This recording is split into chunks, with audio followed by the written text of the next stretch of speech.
And I had this serious, I'm not worthy issue that retained was up here and I didn't see myself here. And that's an inner perception that I think many of us struggle with, especially people who want to go from contingency to retain. It's like, why all of a sudden am I good enough to do retain? What solved that problem for me was understanding not what was changing in me, but what was changing in the service that I was providing. Welcome to the Resilient Recruiter Podcast. I'm your host, Mark Whitby, and today we're joined by Carol Wenom. The number one thing for me is really look at what your specialty niche is. If you cannot become a market master and dominate your niche, then your niche is too big. Carol is a recruitment industry veteran with over 40 years experience specializing in engineering and technical search for the refining and chemical process industries. She spent 35 years at the Whitaker companies where she served as vice president and general manager. She was a consistent top producer in their engineering division. There is nothing that replaces picking up the phone and talking to somebody and having that conversation and closing and building relationships. What has changed is how you do all of that. The tools in the toolbox have changed significantly. When I first started back in the Stone Age, cut and paste literally was something you did with scissors and glue. Throughout her career, Carol earned preferred provider status with major clients. She also held leadership roles with national industry associations and received multiple awards, including induction into the Knapp's Hall of Fame. She's a past president and lifetime member of the Pinnacle Society, and she's spoken extensively across the United States and Canada on recruiting best practices. If your focus is business development, 2/3 of your day needs to be spent doing business development. And for me, business development means like 25% doing passive business development, like newsletters and all of that. And 75% means making live calls. Carol, welcome. Thank you for being here. Oh, my pleasure, Mark. Thanks for having me. And so we've met a couple of times at Pinnacle Society conferences. I think the last time was in Atlanta in October. Does that sound right? That sounds right. All right. Awesome. Look, your career spans more than 4 decades, which is hard to believe. Right. I started when I was 12, of course. Exactly. Absolutely. So what do you think has changed the most, and also what has stayed the same in recruitment since you started? Everything has changed in so many ways. It's easier to talk about what stayed the same, and then I'll flip to what has actually changed. Great. So what has stayed the same is the personal connection. There is nothing that replaces picking up the phone and talking to somebody and having that conversation and closing and building relationships. Recruiting is recruiting, marketing is marketing. Now, what has changed is how you do all of that. The tools in the toolbox have changed significantly. When I first started back in the Stone Age, cut and paste literally was something you did with scissors and glue. And honestly, and I mean, this is seriously dating me, but I remember when we were excited to get a fax machine, and it was so expensive to fax that the person had to be standing on the other end waiting to get it to justify sending a fax. And it literally took days to get feedback on a resume, because resumes went snail mail. Yeah, in the mail. That's right. And so, now the luxury of having feedback in nanoseconds. I mean, being able to real time have conversations with your client while you're both reading the same resume electronically that you prepared electronically, that your candidate sent to you electronically. I mean, all of that is different. We literally used Rolodex cards. I mean, most people don't know what that is. And it's really funny because when I used to do my email blasts, I was Rainmaker for a team of recruiters.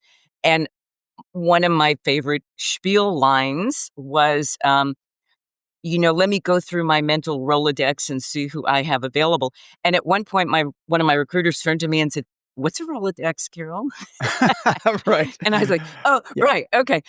But literally, we had like punch cards and memory cards and yellow pages and directories and bound books. And And that's how we found our companies, and that's how we found our candidates. And I remember when I first started, I was with a group called Scientific Placement, and they were one of the very first companies, they were based in Houston, that had a computerized candidate database system. And it took up an entire room. The computer did. Hilarious. It was amazing, and we were very state of the art back then. Um, and so, literally, from a technology standpoint, everything has changed. Um, Response time, interaction time. I mean, the whole spectrum of how you find candidates, how you promote yourself in the marketplace. Literally, all of that has changed. So, all the tools in the toolbox have changed in many, many, many ways. But what I find fascinating, and this is what I focus on a lot in my training, is that it doesn't really matter what tools are in your toolbox. In the end, it comes down to your personal relationship between you and your candidate and you and your client and the service that you're delivering. And it's true that all of the tools in your toolbox can help you do that more effectively and more efficiently, but nothing replaces that personal relationship. Agree 100%. And I guess that is the one part that is never going to be replaced by an AI agent, right? It's that relationship piece. So speaking of that, then you were a preferred supplier to numerous top clients. What strategies or mindset shifts were critical for you to achieve that? Um, It was all about deepening the relationship with the clients. When I started with many of my clients, I was a contingency recruiter and we worked everything. And we worked with HR, we worked with hiring managers. I mean, we worked with anybody and everybody. And we did a lot of one off placements. Like we had, however many clients we had, it was a lot of them. And we worked one of everything for everybody. Um, and it was great. I mean, it was effective in that it got our name established in the marketplace. And my niche is literally a minute and a half long. I mean, it's a really weird, very finite niche. And over the years, unfortunately, the niche grew smaller because we went through a lot of mergers and acquisitions. So actually, my client base shrunk instead of getting bigger. But it did allow us to, those one offs and contingency allowed us to get established and become known in the industry. And that was great. But I realized that I was scrambling and spending a lot of time and not making a lot of money or not making as much money as I wanted to be making doing what I was doing. And as with all good ideas that I've had in my late career, I went to my folks at the Pinnacle Society and said, Okay, what am I doing differently that you guys are making twice as much money as I am?" And got a lot of input, switched over to the Rainmaker model because I was doing a 360 desk and I just couldn't be everywhere doing everything all the time. Quickly realized that my passion and my real strength is in the business development and client development side. And so I brought on a team of recruiters to support my recruiting efforts and train them all myself. And then we switched to a blended model. We did contingency, we did engaged and retained. And I pitched the entire suite to my clients, which is a little bit different. I know not everybody does that. And in order to do that, you have to get clear in your own mind what you believe the difference in your service is between Yes, retained, engaged, and contingency. And I am a believer that there is no one size that fits all. For some clients, contingency is the way they want to go, and that's fine. Um, for other clients, retain makes all the sense in the world. Our failing, I think, as recruiters, is that we don't spend enough time educating our clients about the difference in what we do between retained, engaged, and contingency. And it, in simplistic terms, comes down to if you want to buy my time and undivided attention, then we will go retain. If you don't exactly. need my undivided attention and my speed and my entire team, then we can talk about engaged or contingency if that's better for you. But understand that I will prioritize your search based on your priority of requirements of my time needs. And it was very interesting because when I started to understand my value prop about retain versus engage versus contingency, I never said, I'm not going to do contingency. And I never said, I'm not going to do engaged. But when I started explaining the value proposition to my clients, it worked to my advantage that I had 20 plus, 25 plus, 30 plus years in that specialty niche. And nobody, literally nobody in my niche had that length of experience. And so when I explained that value prop of they were buying me specifically and my time and my industry knowledge as opposed to the rest of my team and they're doing recruiting, et cetera, um, all of a sudden, like people started elevating to engaged and retained service. And we still did a small percentage of contingency search. And my clients understood that it was my team and not me that was doing the recruiting on the contingency searches. And if that wasn't working well, we could change to an engaged or retained model, but we could start at contingency and see how they felt about it. And like it was a world shift in my market. Like 90% of my market just became engaged and retained, not because I insisted on it, but because I educated them about the value prop of what they were getting for the money. This is brilliant, Carol. I love that we're going into this because it was one of the topics I had planned to ask you about. So, by the way, you've thrown out a few terms here. Value prop is short for value Right. proposition, Sorry. which that's all right. I just want to make because not everyone's familiar with the same terminology, and so that's essentially your solution, the value that you're bringing, the unique value you're bringing to your client that differentiates you from others in the market. Um, so there's a lot to unpack here, and there's a few things I want to follow up on, but let's just stick with the shift from contingent to retain for a moment, because I think this is so important that, look, I actually had a coaching call with my clients yesterday, and we talked about the fact that, yeah, so one of our clients is a big biller, but he's contingent and he's filling about 1 in 3 of the mandates that he's working on, right? So, and he's already working as hard as he wants to work. So now the question is, how do we increase your billings without working more? And you've only got a few options here, right? You can get more top of funnel, so get more jobs on, or you can convert a higher percentage of the jobs you've already got and plug some of the leaks in your bucket, or you can increase the average value of each placement. Those are 3 avenues that you have to increase your billings. Now, which of those is in my view, the best one to start with? It's, let's increase the fill rate because it doesn't require any more work. That's the thing. You're not working longer hours, but the number one best way to achieve that is to get more of your clients on an engaged or retained basis, because when you're working that way, there's no guarantees in recruitment, right? There's always things that can go Sure. wrong, but it's the most likely way to make sure that you get paid for your work. You said something that I love, which is that you educated your clients on the difference between contingency, engaged, and retained. And you used a phrase I really like, which is that essentially they're buying your priority time. And that's a phrase I've used myself. I think clients don't understand that until you explain it to them. Correct. I'm wondering if you could just give a little more detail around because before you try and explain this to a client, you need to be clear in your own mind, right? Of what is the difference. So in your view, if you take these 3 service offerings, you've got the contingency, you've got engage, which means they're paying you a deposit and then the balance, and then a full retained search, which is typically a third, although it could be some other percentage.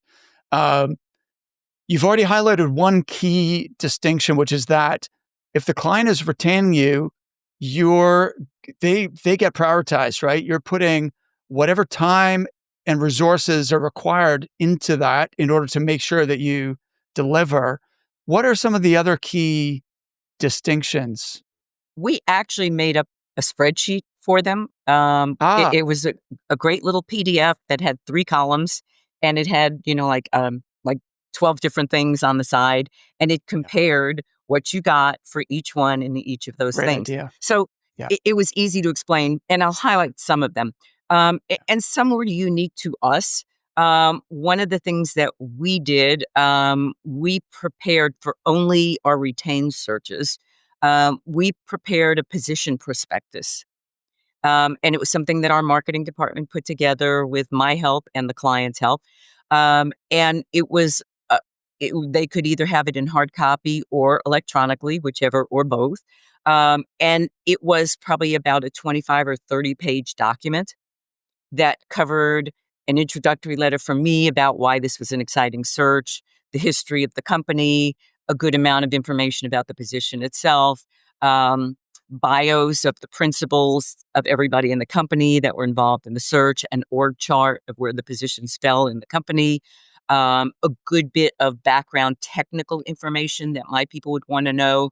Um, about what that specific plant had to offer, and then about 8 or 10 pages at the end about geographic location, because for us, 98% of our placements involved relocation, potentially from one side of Interesting. the country to another. And they don't put refineries in beautiful locations that everybody wants to live. So most of the time you have to explain what the upside is of any location, or the silk purse to the sow's ear, if you will. And so there was a big section on geography and what the area was like, what the attractions were like, what the family opportunities were, what the schooling was like, what the taxation was like, what the housing was like. Anyway, by the time we got finished, this was like a 28-page thing. Um, and it was such a wow factor for our clients. We worked with many companies that didn't have big, glossy Fortune 100 corporate brochures, and we became their corporate brochure. Right. And Hmm. the traction that we got, I mean, all you had to do was send a new client a sample of an opportunity position prospectus that we put together for another client, and they were like, wow, we want one of those. And I said, Yep. great, then you have to be retained. We do this free of charge for all of our retained searches. And of course, there's economies of scale, because at that point, if you do one retained search for a client at a specific location, it's easy for them to then give you 3 searches at Right. the same location and still do them retained, because then it's easy to replicate that brochure for that same location. And they're all over that. So that was a really big thing for us. That was a big sell factor. For our engaged searches, we told them that we would, under certain circumstances, prepare a brochure for them, but they had to pay for it, Good and it idea. was not available on a contingency search. So Yeah. that was one of the big differentiators. Another big differentiator for us was our guarantee period. We gave a 1-year replacement guarantee on all of our retained searches, 6 months on engaged, and 90 days on contingency. So those were just a couple of the big examples of some real Absolutely. significant differences among the 3 searches. But we This literally put is together a beautiful. PDF that we could send to them and say, look, Yes. share this with your team, share this with your HR department. You decide which value prop makes the most sense for you. So that's a great takeaway for listeners right away, is thinking, I can visualize that, right? The 3 columns of what's included and what the benefits are in each of these types of service. And you have a number of, you're building more value, obviously, in the retained column than in the contingent column. You're still going to do a good job in the contingent Right. column, right? But it's a different product essentially, and it doesn't have all the bells and whistles. And the brochure stroke opportunity prospectus, I think, or position prospectus, I think you called it, is a fantastic idea. I don't know why more recruiters don't do that, because if you think of it, like if you hire a realtor to sell your house, they're going to take photographs and they're going to do a brochure, right?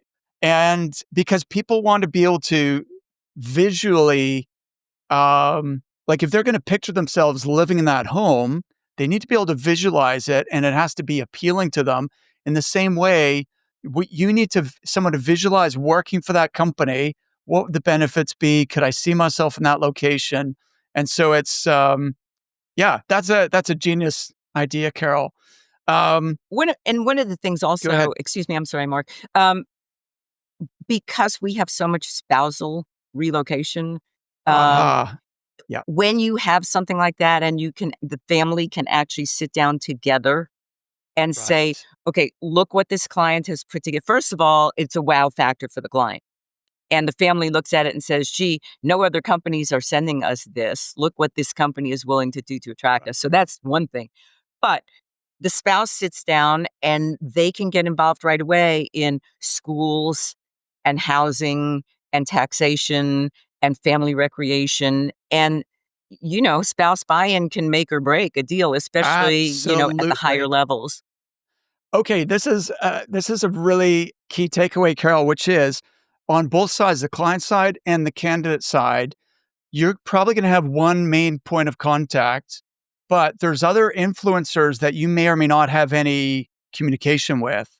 So, what ammunition can you give to your decision maker to make it easier for them to sell internally? So, you mentioned to the spouse, we can't rely on the candidate being able to articulate what's great about this company, why it's a great career move, and also why it would be a nice location, right?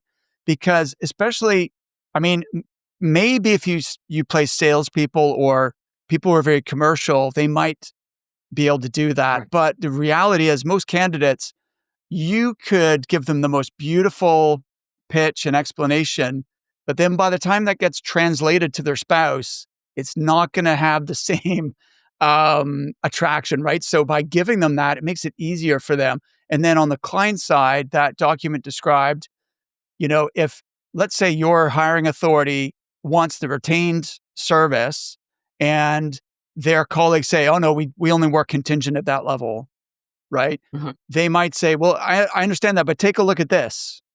And then it's easier for them to get that buy-in and for people to go, oh, okay, well, yeah, actually, now that I've seen what's included, I agree, we should get the retained level. So And, the other thing that another place I think it has a lot of impact. Many, many, many of my clients, as I'm sure many of your listeners have had this issue, um, have insulated their hiring managers and they have gone to more sophisticated HR type of systems. yes, Um, yeah, and I learned over time that it is much better to co opt HR into the process than try to alienate HR from the process. mm, And when you put together this position prospectus, we work specifically with HR and we tell our hiring manager, please put us in touch with your HR group because we need their help in putting this together. And so yeah, it automatically becomes the entire company's team effort, and HR feels included and they feel like they were a developmental part of the process, and they're on board like from day one, and you become the partner from day one, and it's not an adversarial me versus HR kind of thing, which is, I think, critically important right now. got it. Absolutely. We might, if we have time, we'll talk more about that. But yes, and use the word partner there, which is an important distinction between being a supplier or being a partner. Um, Let me ask you this, Carol, because when I teach people to win retained searches, then I have look. I've learned in recruiting, there's not one right way of doing things, but I tend not to go over the various different options.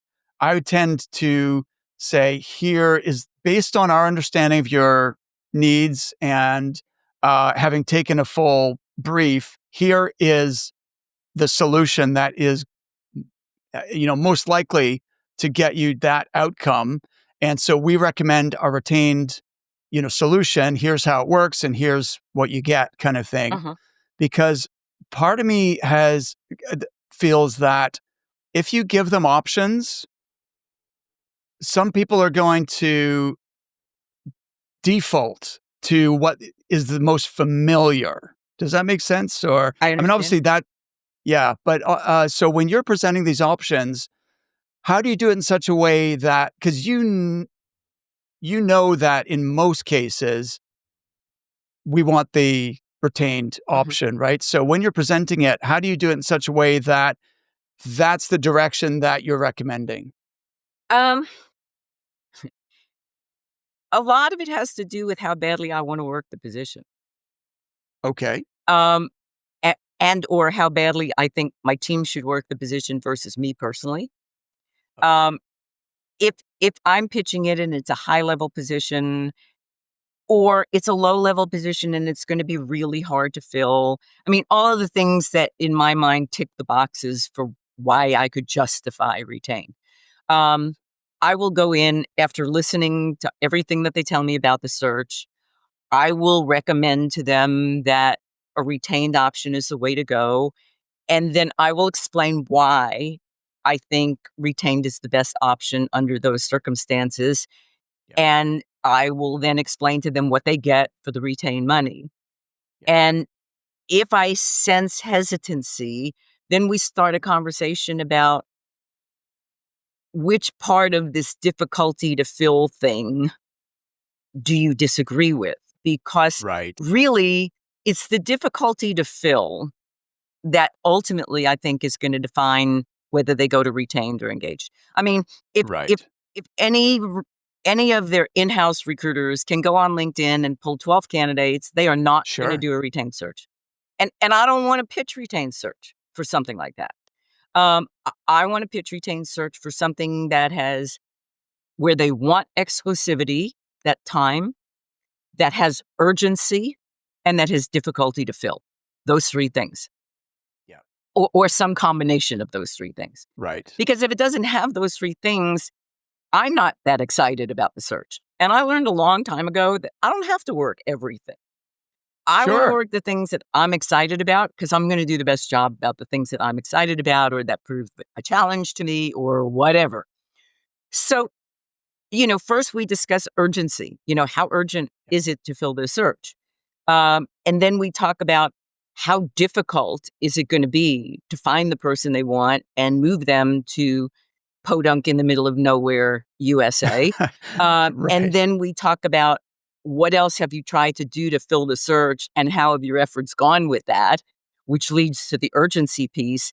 And then when they've checked all three of those boxes, they're like, oh, yeah, retain makes sense in this case. Yeah. And I sometimes get it. they don't go there. And I will say, fine, look, you know, you can have a half a step down from this, the stepchild, if you will, and we can look at and engage. Here's what you're trading off. You won't get quite as much urgency and response, and you're not going to get quite as much exclusivity because we're not necessarily going to push candidates to your search first. But you will get something much better than contingency, which I think is what you need. Now, when they hear what they're not getting, they don't like that, right? Yes. And so they tend to default back. And then I say to them, well, before you make the decision, let me send you a sample of a position prospectus Right. because this comes standard with our retained search. And if you agree that this is going to be a tremendous value add because this search is going to be difficult, then I think you'll see that retained is the right option. And 90% of the time, if I can't win it on the initial call, when I go to the follow-up call after they've seen the position prospectus, they almost always revert to a retained. Brilliant, Carol. I love that. That's really, you're giving us a masterclass here. So thank you for that. That's really good. I will share with you, Mark, Mhm. and this is my vulnerable side. Um, Before I started moving into retained search, the owner of our firm, Bruce Whitaker, for years beat me over the head with, Carol, why are you spending all of your time doing contingency? You really should be a retained recruiter. And I had this serious, I'm not worthy issue Mm. that retained was up here and Right. I didn't see myself here. Right. And And that's an inner perception that I think many of us struggle with, especially people who want to go from contingency to retain. It's like, why Yeah. all of a sudden am I good enough to do retain? And so what solved that problem for me was understanding not what was changing in me, but what was changing in the service that I was providing. How did I justify the difference between what I was doing in contingency versus what I was doing in retain? And it dawned on me that I was providing retained search at a contingency price. Aha. And Yes, I was like, absolutely. you have to stop doing this, Carol. Right. And that's when the aha moment hit. That's when the light Right. bulb went on. And I was like, no, people really will pay more for what you're doing on contingency. And so stop doing all of that on contingency. Right. And that was the aha moment for me. That's brilliant. I love that you shared that. And so the aha light bulb moment, I think absolutely, you're ready to make that shift if you find that, or you feel like you're already delivering a retained quality of service, but you're just not getting paid for it. Then why are you doing that, right? Let's draw a distinction between, if you want this level, then this is what it takes. Um, you Did you have a different fee percentage for those different tiers, or We did not. yeah, I didn't either. And I think now I have seen I've seen it work three ways. I'd like your take on this. So the way I did it was the fee percentage is the same.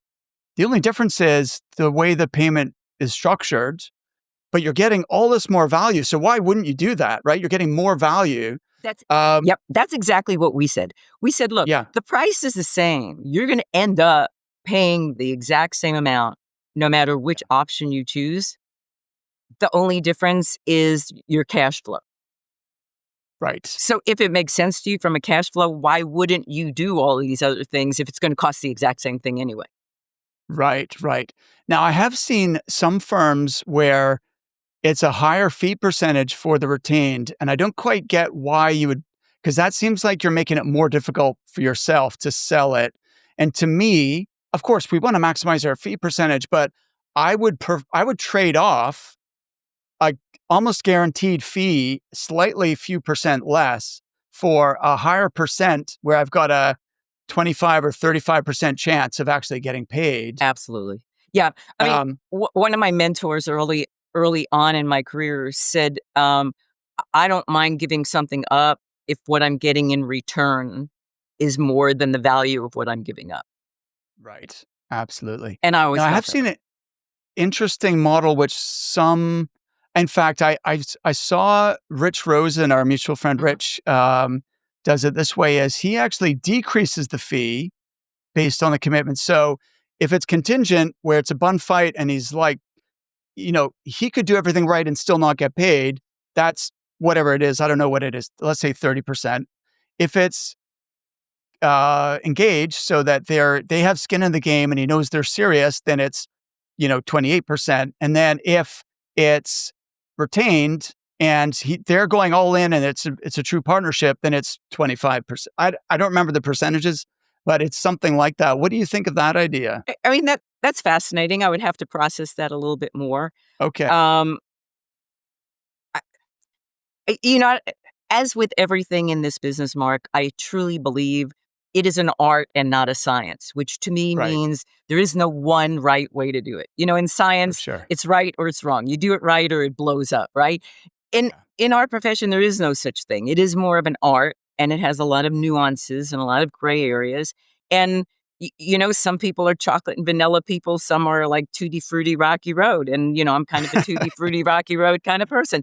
So, I like having a lot of different options. And I mean, Rich's idea is very interesting. I'd have to think about whether some of my clients might, you never know what's going to appeal to a client. Sure, absolutely. Okay, cool. So, I'd like to circle back. You said a few really interesting things, and then we moved on, and I'd like to go back. So, you said there was a shift where you were a full desk recruiter. You were already a Pinnacle Society member, so you obviously must have been still a top performer, but you felt like you weren't uh, getting the income that you could or should based on your knowledge, your experience, and being excellent at what you do. And that one of the changes you made was you adopted the Rainmaker model. Could you explain what that is for those who may Sure. not know that term? Sure. And I will say most of the props for this go to some more mutual friends of ours, Jordan Rayboy and Jeremy Yep. Sizemore, fellow Yep. Pinnacle members, longtime Pinnacle Great, members. great guys. And they both were using Rainmaker models. And so basically what a Rainmaker model is, you have the primary point person, that was me, doing the client-facing side. I brought in the business. I did the high-level client negotiations. I did all the offer negotiations. I was the prime point of contact for the client. So I brought in all of the job orders. Then, hence the term Rainmaker. hence the term Rainmaker. Right. And then in my model, and there's lots of variations to the Rainmaker model, but I was here, and then under me, I had a team of recruiters who did nothing but recruit on my job orders. Yeah. And they made the initial presentation calls to the candidate. They pre-qualified the candidate. They qualified on location and all of those things. And then they would run the resumes by me. I would say yay or nay, and then I would let them take it up to the first telephone interview. Now, our steps were telephone interview, in sometimes a second telephone interview, and in person, and then the offer negotiation. So after the phone interview, they did the initial telephone interview debrief, and this is my model. Not everybody does the same. And then if it was positive, if we were starting to move to an on-site, I took over the candidate side from there. I prepped for the location, because this is another weird thing for me. I have gone to every physical location of every client I've ever worked with. Ah, okay, interesting. Because they are all in weird podunk locations. And my belief is that I can't sell Nowhere USA unless I've been there and put eyes on it myself. Right. And I know for a fact that I am the only recruiter in my niche that has been to every location, and my clients know that. And I did that on my dime because it was important to me, or my company's dime.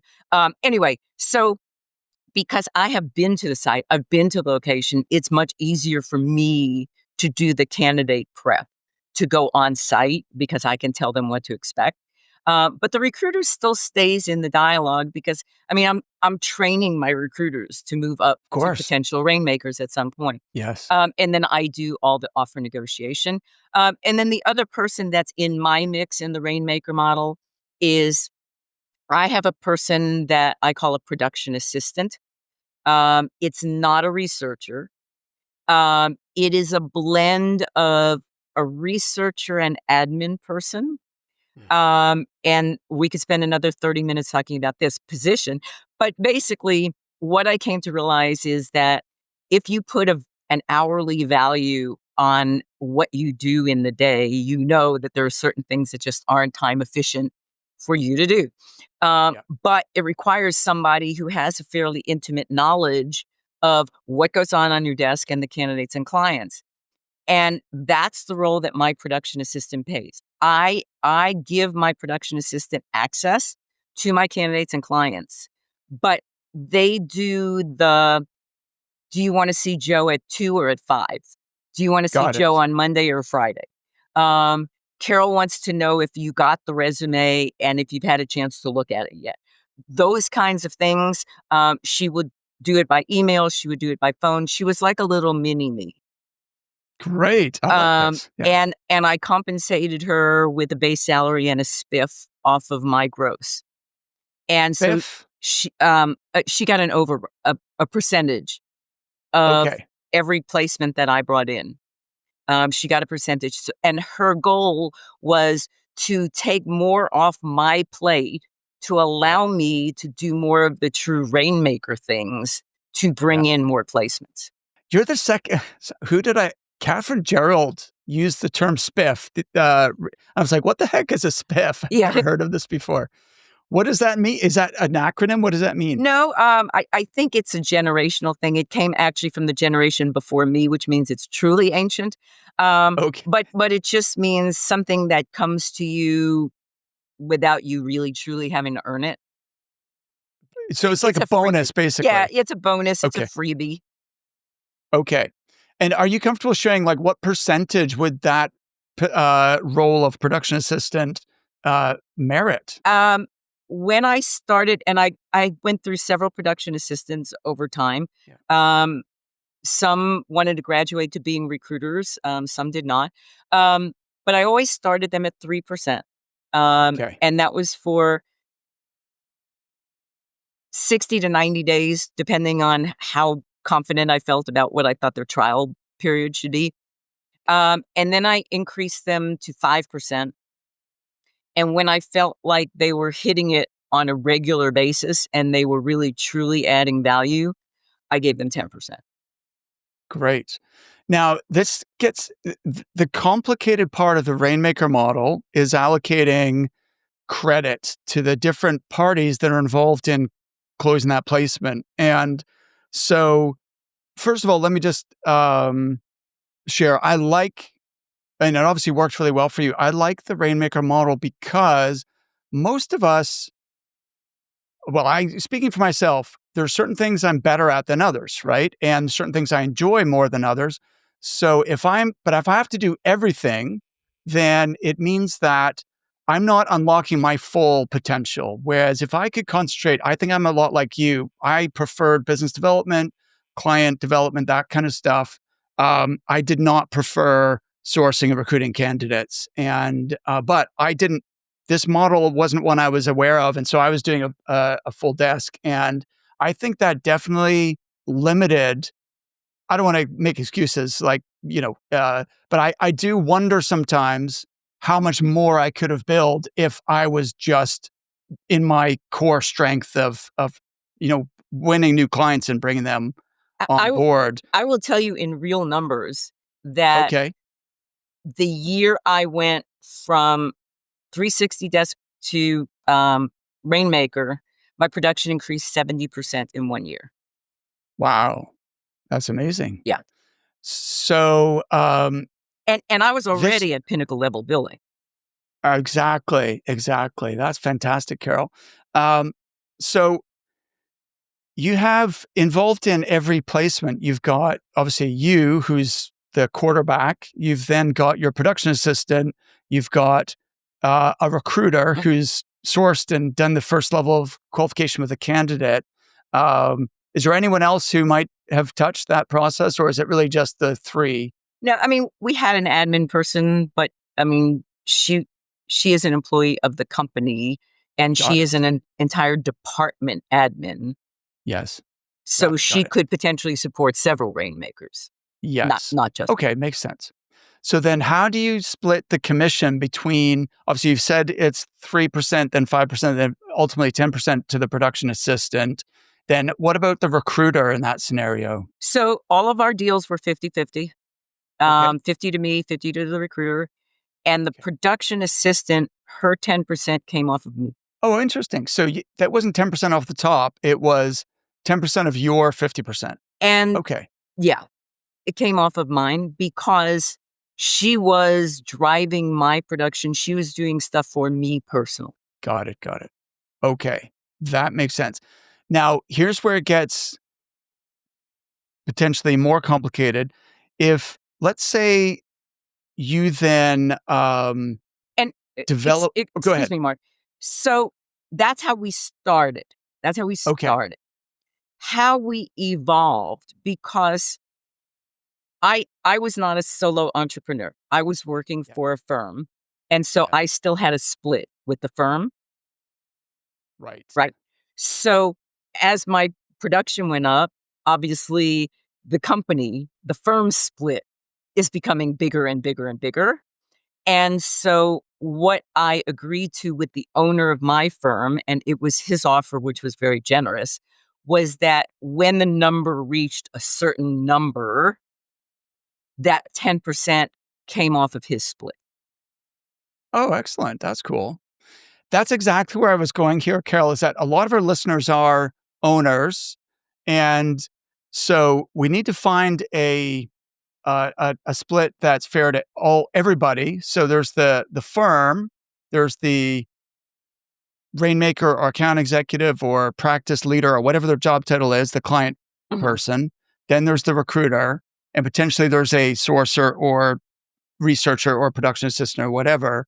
Um, how would you see it working in that sort of scenario? Like, and that could even happen in your scenario where you've got a recruiter who then starts developing their own client relationships and becomes their own practice within your department. Um, then they become their own rainmaker, and Right. you replicate pods, right? Yeah. So mine was a pod, if you will, Yeah. and if somebody develops into a rainmaker, and I have had this in my team where one of my recruiters really ultimately wanted to become a marketer and drive business development, and she realized that that's where the big money was, Yeah. and that was great. And so we broke her off into her own pod, and she had a group of recruiters working for her. She didn't grow, at least during the time I was working with her, did not grow to the point of having a production assistant working for Got her. it. But Okay. but she was a rainmaker with recruiters working for her. Got it. And at what point does it make sense to bring on a production assistant? I think that's going to be up to the owner. To For us, our rule of thumb was when your billings hit 300,000, Okay. you're dealing Makes with enough sense. volume that Yeah. you got to have another person help you. There's just too much going on your desk. Yeah. Okay. Uh, it, Fantastic. but for different firms, it's really dictated by the nut of your company. For some firms that could be a lower number. Some firms it could be a high. In our firm, it was 300. Okay. Fantastic. Um, I'd like to switch gears a little bit because since we're on the topic of business development and you're now I mean you have trained recruiters at all levels for a long time, and now in this chapter of your life, that's actually what you're focusing on. Right. Um, wh- what I'm hearing in the market is that not all, but I'd say the majority of recruiters right now, we're in a season that everyone is looking for more clients. So if you're running a workshop on business development for a recruitment company today, what are the most important, I don't know, strategy, technique, or tactic that they need to practice? I would say the number one thing for me is really look at what your specialty niche is. Um, there is a term that a couple of big recruiter trainers use called market mastery. I'm sure you've heard that term. Yeah, Um, sure. and I believe that's true. If you cannot become a market master and dominate your niche, then your niche is too big. And Got it. and Yes.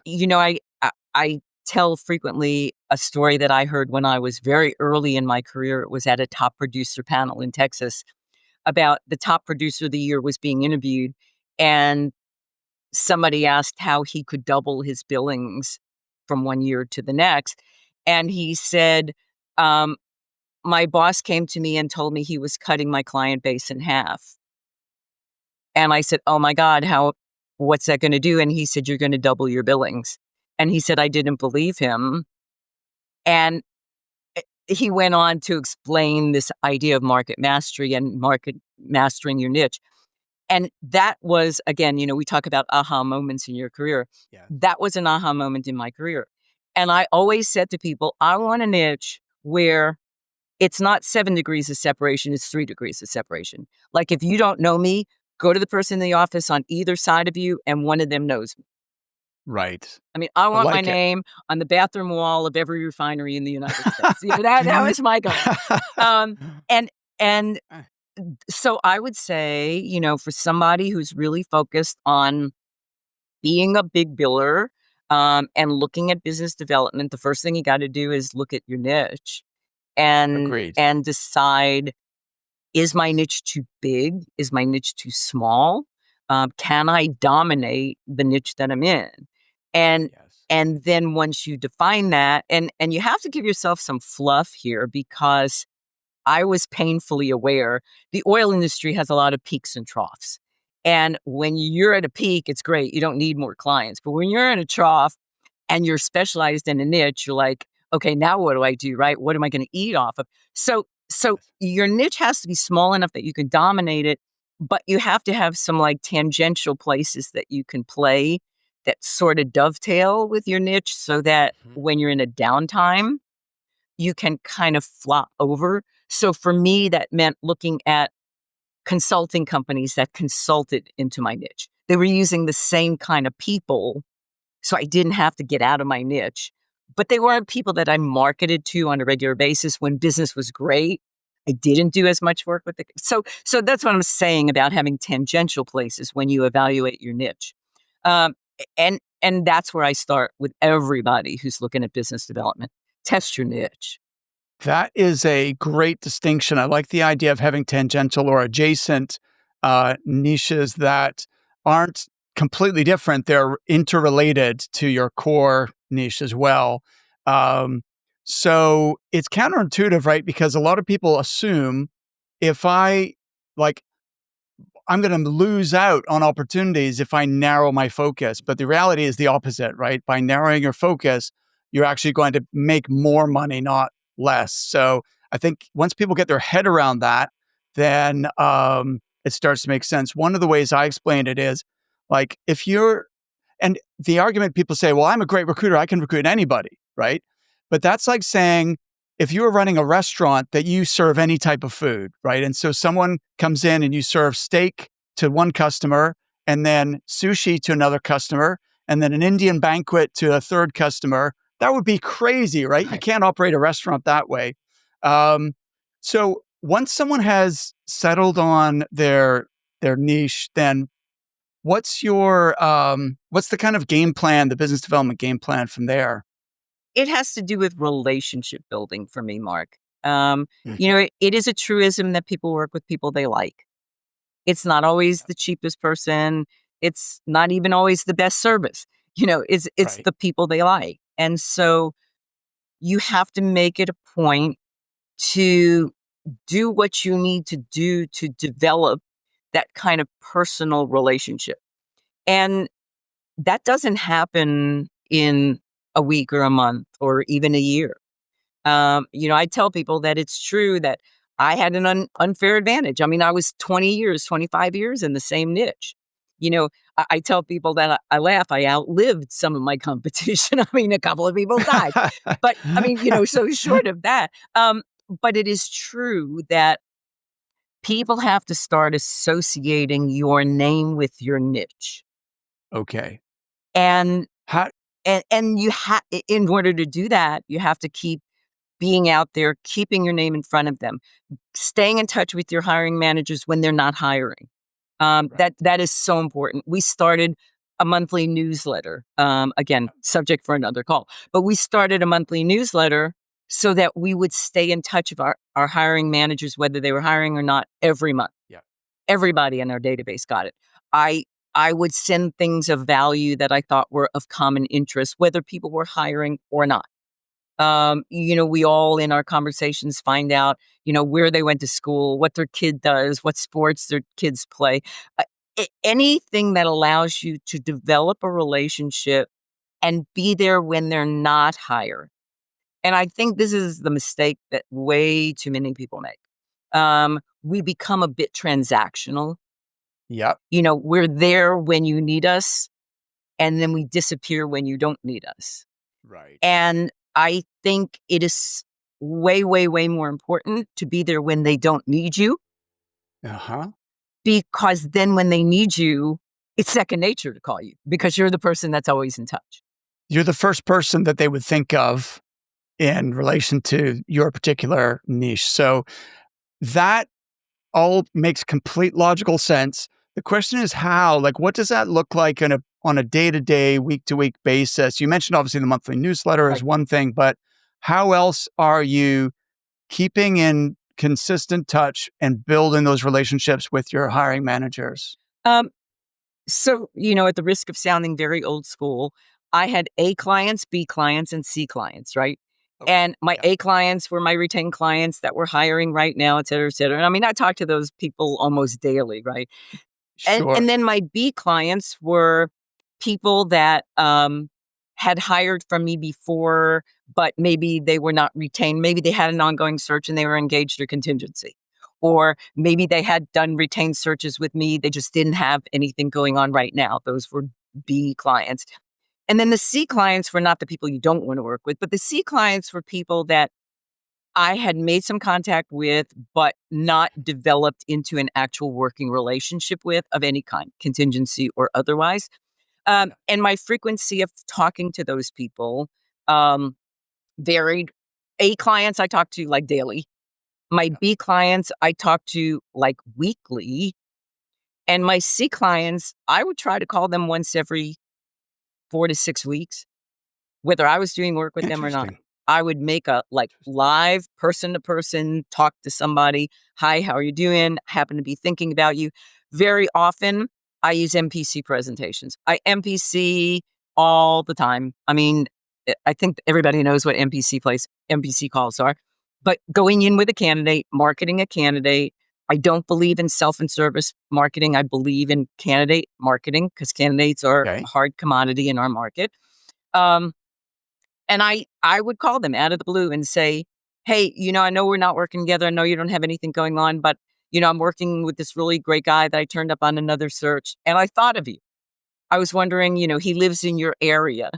Could you use somebody like this?"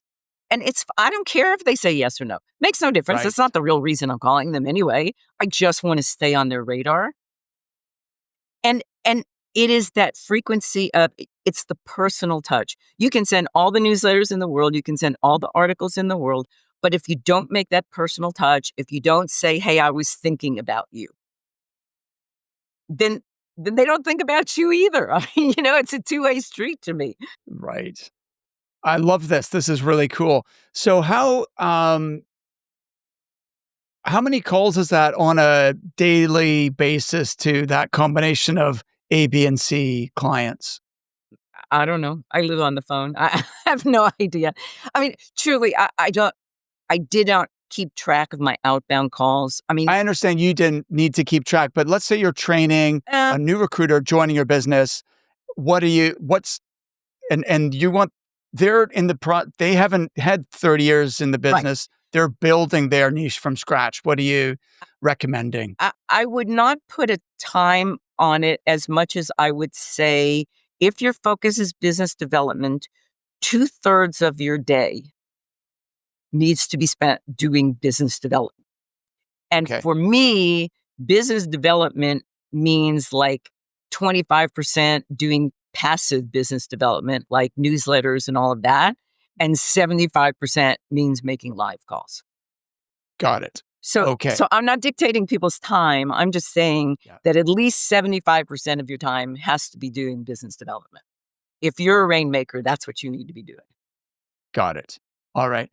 So if it's, let's say, an 8-hour day, two-thirds of their time on business development is 6 hours for the sake of argument, and then 75% of that is 5 hours. So 4 or 5 hours on the phone every day. Yeah, I would say, yeah. Fantastic. Carol, so you're now in demand as a trainer and speaker with uh, is it Tanbank Group? Tanbark. The Tanbark. Tanbark, sorry, the Tanbark Group. So, what's your next chapter, and how are you leaving a legacy for the recruiting industry? To me, the best legacy that we can leave anybody out there, I think, is to elevate our profession, elevate the level of our profession. So, training one person to make them even a little better is leaving a legacy because it's elevating our entire profession. So, some of the training that I do is one on one with a specific recruiter that's having an issue. Some of the training that I do is a firm who will bring me in because they sense that their team is struggling with some things and they just need to hear the same thing from an outside voice sometimes. Um, I, sometimes it is industry training. I've done a lot. I have a seminar coming up for the Texas Association in the next month or two. I forget exactly. And those are more broader range topics. So to me, all of that is building the legacy. It is helping recruiters, one recruiter at a time, making our entire profession better. Amazing. And I'm sure you've already had a profound impact on so many recruiters. Carol, that was a lot of fun. Thank you for being on the show. Oh, my pleasure, Mark. I mean, yeah, I feel like we only scratched the surface on so many things, but I've really enjoyed the time. Oh, good. Me too. It's been really, really valuable. So many really specific takeaways. So I appreciate that. Have an awesome rest of your day. Thank you as well, Mark. Thank you for listening to The Resilient Recruiter. I know how busy recruiters are, so I'm honored that you're investing this time with me each week. I don't take your attention for granted. That's why I'm going all out to deliver value for you here, real insights you can apply to improve your business. And if you really want to help me to reach a wider audience and impact more people, please consider leaving the show a review on Apple Podcasts. And if you leave me a review, please reach out and let me know so I can thank you personally. Please hit the subscribe button and I'll see you next time.